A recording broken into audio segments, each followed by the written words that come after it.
Welcome back for a new top 10 list for Magic the Gathering. This time we are checking out, just in general, 10 cards from, I think, a criminally underrated set. This time we are checking out 10 cards from March of the Machines Aftermath, known as the Epilogue Boosters set. With that said, we have a couple of honorable mentions. With that said, first up, first of the two honorable mentions. Plus, I thought I would choose my favorite art of these, at least that I have. First up, we have Multicolor. I love this art, but with that said, Guided by Fate.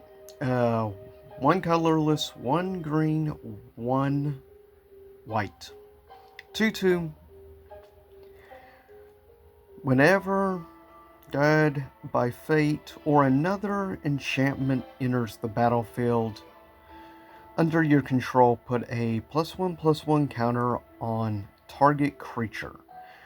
Whenever, basically, this enchantment creature you control deals combat damage to a player, you may create a token that's a copy of a non-legendary enchantment you control. Do this only once each turn. Definitely an interesting one in my opinion. The second honorable mention, another multi, any color mana, 1 blue, 1 red, 1 white. 3/4. Creatures you control have prowess. Whenever Enlighten exiles, or rather, exile attacks, exile target non-creature, non-land card with mana value less than the power, basically, of this, from a graveyard and copy it. You may cast the copy without paying its mana cost. Definitely an interesting and somewhat, I would say, actually confusing card to an extent. First up, coming at number 10. Reckless Handling. Costs 2 mana to bring out sorcery. Search your library for an artifact card, reveal it, put it into your hand, shuffle, then discard a card at random. If an artifact card was discarded this way, Reckless Handle deals 2 damage to each opponent. I think it's actually pretty good for what it does, and for being costing 2 mana, I think it's quite good if you ask me. Definitely can be good for unique circumstances. Coming in at number 9.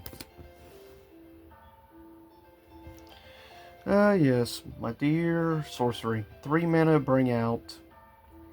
This spell costs 2 less to cast if it targets a legendary creature you control. Target creature you control deals damage equal to twice its power to target creature or planeswalker you don't control. Definitely quite an interesting, unique card, and I feel has a lot of potential for certain types of decks. I feel specifically this could be quite good in possibly Commander. Modern also possibly. Coming in at number 8. Love this one in the retro frame. My dear Legacy Forge.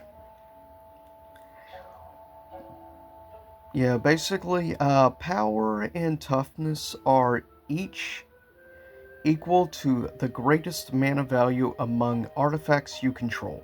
At the beginning of your upkeep, add 1 colorless for each artifact you control. This mana can't be spent to cast non-artifact spells. Untap, end of turn, you don't lose this mana as steps and phases in. So definitely quite interesting, quite unique. And if you do play with a artifact deck, this might be a card to think about. Keep in mind, a lot of the cards in this set are very, very affordable. It's one of the great things about Aftermath. If you want to just buy singles, the price is very good on almost all of it.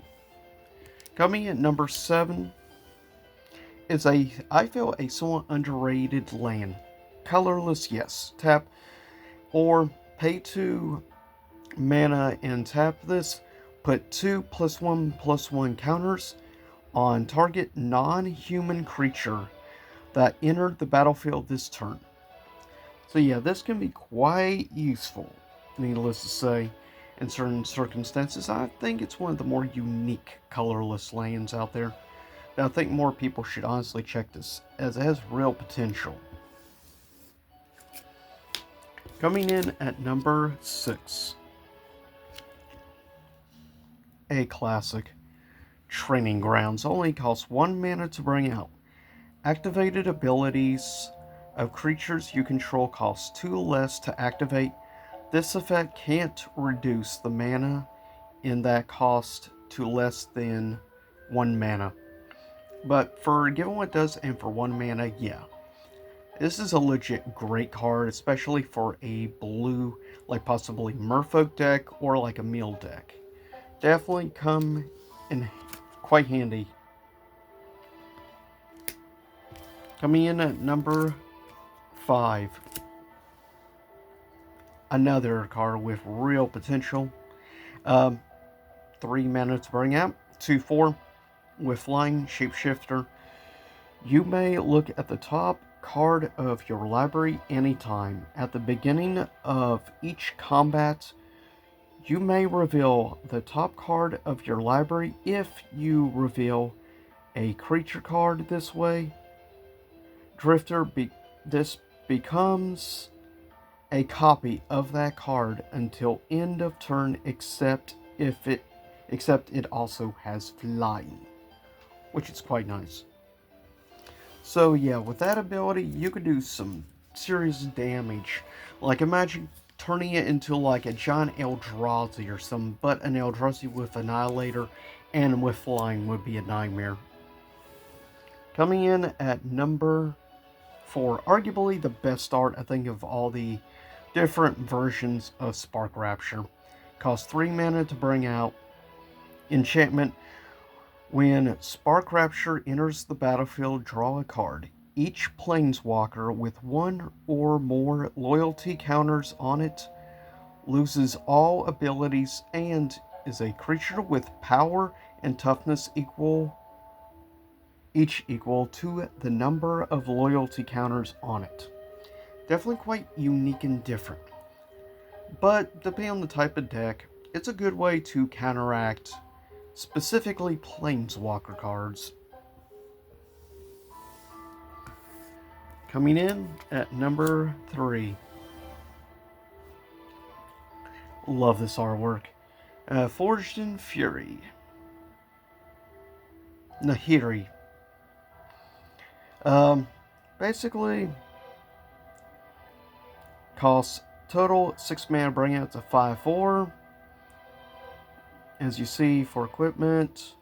Also, whenever an equipped creature you control attacks, exile the top card of your library.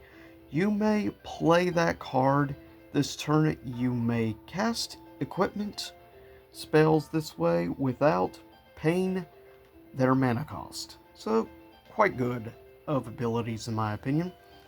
Also, the artwork on this is superb. But arguably one of my favorite former planeswalkers of all time. Coming in at number 2. One of my all-time favorite angel cards. Costs 2 colorless, 1 white, 1 green, 4/4 angel with flying. Other permanents you control have hexproof. You may look at the top card of your library anytime. You may cast angel spells and human spells from the top of your library. So yeah, very, very useful. in multiple different areas, but definitely for, I would say, an angel deck, this would excel in. And I think one of the most probably underrated, more recent angel cards in my personal opinion. With that said, coming in at number 1 in the special Halo foil, Rebuild the City. Costs 3 colorless, 1 black, 1 red, 1 green. Sorcery, superb also.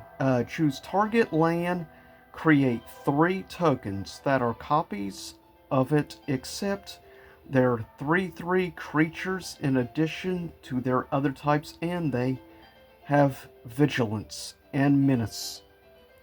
This could turn into a nightmare quite quickly for people.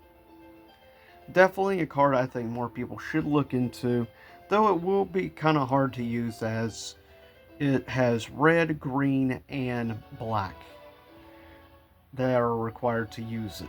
But still, it is great overall for many different types of purposes, and I would say this card could be useful in multiple different formats. With that said, that's it for this time. That is just my personal, 10 of easily my favorite cards from Aftermath. Leave a comment below and give me your thoughts. See you again soon enough. Same YouTube time, same YouTube channel. Stay safe out there. And hopefully you enjoyed the Final Fantasy VIII music in the background.